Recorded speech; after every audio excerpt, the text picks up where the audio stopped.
Assalamualaikum warahmatullahi wabarakatuh. Di sini kami dari kelompok 5 akan menjelaskan tentang hematologi. Hematologi adalah ilmu yang mempelajari tentang darah, baik susunannya maupun bentuk dan seluk-beluk tentang sel darah. Susunan darah tersendiri itu pada orang dewasa normal, volume darah kurang lebih dari 6-8% dari berat badan orang tersebut. Untuk dari jumlah tersebut tersusun dari 45% berupa sel-sel darah yaitu eritrosit, leukosit, dan trombosit. Untuk 55%-nya berupa plasma yang tersusun dari 90% air, 10% protein, karbohidrat, vitamin, hormon, enzim, lipid, dan garam. Untuk fungsi darah sendiri itu sebagai alat transportasi, sebagai alat pertahanan tubuh, mempunyai fungsi sebagai bagian dari proses pembekuan darah yaitu trombosit dan faktor koagulasi, mengatur keseimbangan asam basa dalam tubuh, mengatur stabilitas suhu tubuh. Sebagai alat transportasi, transport O2 dari paru-paru ke jaringan tubuh, mengangkut sari makanan yang diabsorpsi oleh usus ke jaringan lain, membawa hasil produk dari satu jaringan ke jaringan yang lain, misalnya hormon, membawa CO2 dari seluruh jaringan ke paru-paru, mengangkut hasil sisa metabolisme jaringan ke tempat pembuangan, misalnya kulit, ginjal, dan paru-paru. Cairan darah. Ada dua istilah yang dipergunakan dalam pemeriksaan darah yaitu plasma dan serum. Plasma tersendiri yaitu cairan yang keluar apabila darah dibiarkan cair dengan menambahkan antikoagulan yang cukup, kemudian darah tersebut dipisahkan antara sel darah cairannya, yang ini disebut serum. Di dalam serum tidak mengandung fibrinogen. Pembentukan darah atau hemopoiesis. Hemopoiesis berlangsung seumur hidup untuk mengganti sel darah yang mati atau keluar dari tubuh. Dalam keadaan normal, hemopoiesis berlangsung seimbang antara pembentukan sel yang baru dan sel yang mati. Dalam keadaan normal, berubah menjadi lebih aktif atau mundur, bahkan aktivitasnya tidak terkendali. Jaringan hemopoiesis yaitu 1 minggu kehamilan, indung telur tempat utama hemopoiesis, dalam kandungan, hati, limfa, sumsum tulang, kelenjar limfo, dan kelenjar timus. Janin umur 4-7 bulan yaitu hati, limfa, sampai kurang lebih 2 minggu setelah kelahiran. Anak-anak selain di tulang panjang juga pada sumsum tulang pipih seperti tengkorak, iga, klavikula, tulang rusuk, pelvis, dan vertebrae. Pada orang dewasa itu hanya pada tulang pipih. Pembentukan eritrosit atau eritropoiesis. Eritrosit diproduksi dalam sumsum tulang. Pada keadaan abnormal juga diproduksi pada hati dan ginjal. Senyawa eritrosit yang paling mula atau pronormoblast mengalami pembelahan dan pematangan bertingkat menjadi eritrosit dewasa dengan keluarnya inti atau retikulosit. Retikulosit terdiri pada darah tepi kurang lebih 1-2 hari. Kemudian menjadi eritrosit dewasa yang berusia kurang lebih 120 hari. Apabila Hb atau eritrosit pada darah perifer menurun, ginjal akan terangsang untuk membentuk eritropoietin, sehingga sumsum tulang lebih aktif membentuk eritrosit. Kekurangan Hb atau eritrosit atau O2 teratasi. Zat yang dibutuhkan dalam pembentukan eritrosit dan hemoglobin sumsum tulang ialah logam Fe, Mg, kobalt, vitamin ada B12, vitamin folat, ada vitamin C, vitamin E, dan lain-lain. Ada asam amino, ada hormon eritropoietin. Kekurangan salah satunya untuk sintesa hemoglobin. Fungsi utama eritrosit adalah mengangkut O2 ke jaringan dan membawa CO2 dari jaringan ke paru-paru. Kedua zat ini diangkut oleh protein yang disebut hemoglobin. Apabila Hb mengalami perubahan bentuk abnormal, maka fungsi transport O2 tidak dapat dilakukan lagi. Kadar hemoglobin orang dewasa tergantung umur dan jenis kelainannya.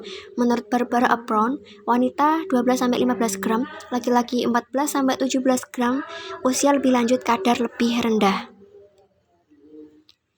Ada 3 bentuk Hb abnormal, yaitu karboksi Hb, Hb mengikat CO. Bentuk ini sifatnya reversible, dijumpai pada perokok berat, kurang lebih 2-10% kadarnya.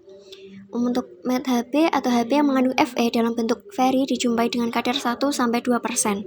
Sulfur Hb atau terbentuk dari pengaruh obat-obatan atau bahan kimia seperti sulfonamid, aminoaromatik, sifat reversibel, dan tidak dapat mengangkut O2 kadarnya kurang lebih 2%.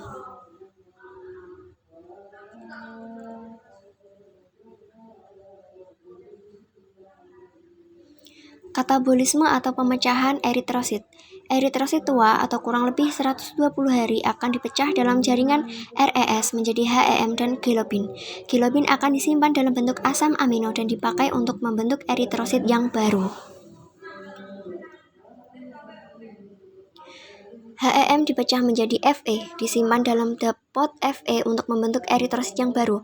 Protoporifirin diubah menjadi biliverdin yang tereduksi menjadi bilirubin. Sel darah putih atau leukosit menurut fungsinya dibagi dalam dua kelompok fagosit dan kelompok imunosit. Pembentukan sel leukosit terjadi dalam sumsum tulang. Dalam keadaan normal, dalam sel perifer hanya ada sel tua. Fungsi sel leukosit yaitu kemotaksis, kemampuan bergerak ke sumber toksin yang dikeluarkan oleh benda asing atau jaringan rusak. Fagositosis, benda asing, bakteri, jamur, atau sel host spesies yang mati akan dimakan oleh leukosit. Membunuh dan mencerna, leukosit membunuh benda asing dengan menurunkan pH vakuol yang berisi bakteri. Pembentukan zat antibodi dilakukan oleh sel limfosit dan plasmasit untuk membentuk pertahanan tubuh melawan infeksi yang bersifat spesifik terhadap penyakit. Leukoponi, jumlah sel leukosit yang menurun kurang dari 3 kali 10 per liter darah. Leukositosis meningkatkan jumlah leukosit yang beredar lebih dari 7,5 kali 10 per liter darah. Nilai normal 5.000 sampai 10.000 per milimeter kubik darah.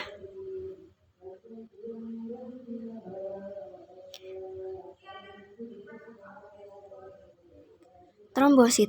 Trombosit dihasilkan oleh sumsum tulang belakang dengan induk megakariosit berukuran 2-4 mikron, diproduksi di bawah pengaruh trombopoietin. Fungsi trombosit yaitu pembentukan sumbatan mekanis dalam pembentukan darah yang normal. Kelainan berdasarkan kuantitatif atau jumlah.